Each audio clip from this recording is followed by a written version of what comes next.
Abantu abaningi abazi ukuthi bayibabona abanye abantu abakhulu bebakhonzile, kanti hayi ngoba bebakhonzile babalandelela iy'phiwo zabo.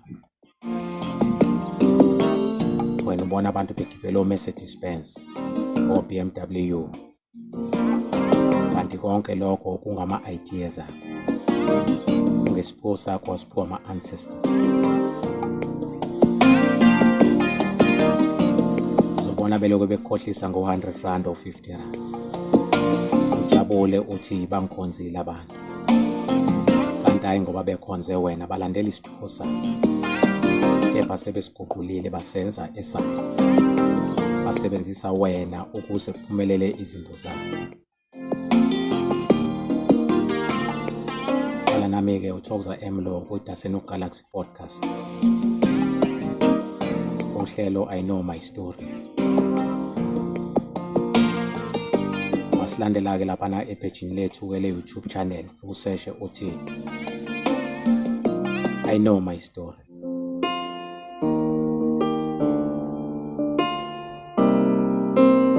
Uhleli nomthoko umfoka Mbonambi, yona iDasenu Galaxy Podcast, uhlelo I Know My Story. Masifonela laphana inambeni ethi 0848015007, 0848015007, noma usi-emailele uthi isibanisolutionproduction@gmail.com. Sagibele lona ihhashi likaThokoza M lapha. Isihloko sengoma sithi le ndaba uyiqale wedwa, wena nabangani bakho, kodwa egcineni igcina seyifaka nabazali. Itholakala kule album ethi Africa Ofuna.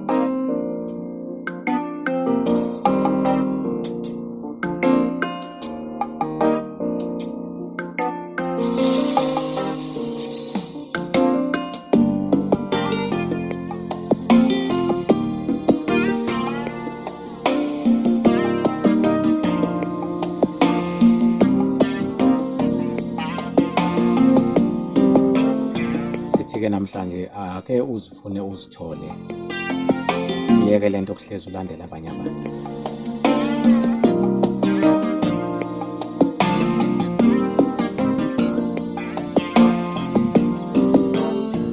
Abantu abaningi baluze i-life namhlanje ukuthi bangakwazi ukusurvive ngenxa yokuhlezi belandela abanye abantu. Isikhathi sabo esiningi sichitheka belandela abanye abantu. Zama namhlanje ukuzithola ukuthi ungubani. Ngayithi isikhathi sami laphana-ke imizuzu simhlanu emva kwehora le-12 kungumgqibelo ntambama. Ngihamba ukuyosibheka laphana-ke epejini lethu i-YouTube channel, ufike uresearche uthi I Know My Story. Noma usifonele uthi 0848015007.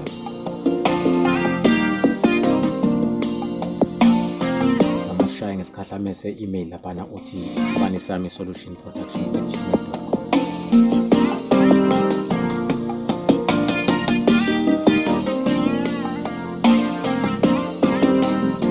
Siphuma ngayo le ngoma ethi le ndaba uyiqale wedwa wena nabangani bakho, kodwa egcineni igcina seyifaka nabazali. Ilale kahle, nibe nobusuku obuhle, iyophinda ibonane futhi.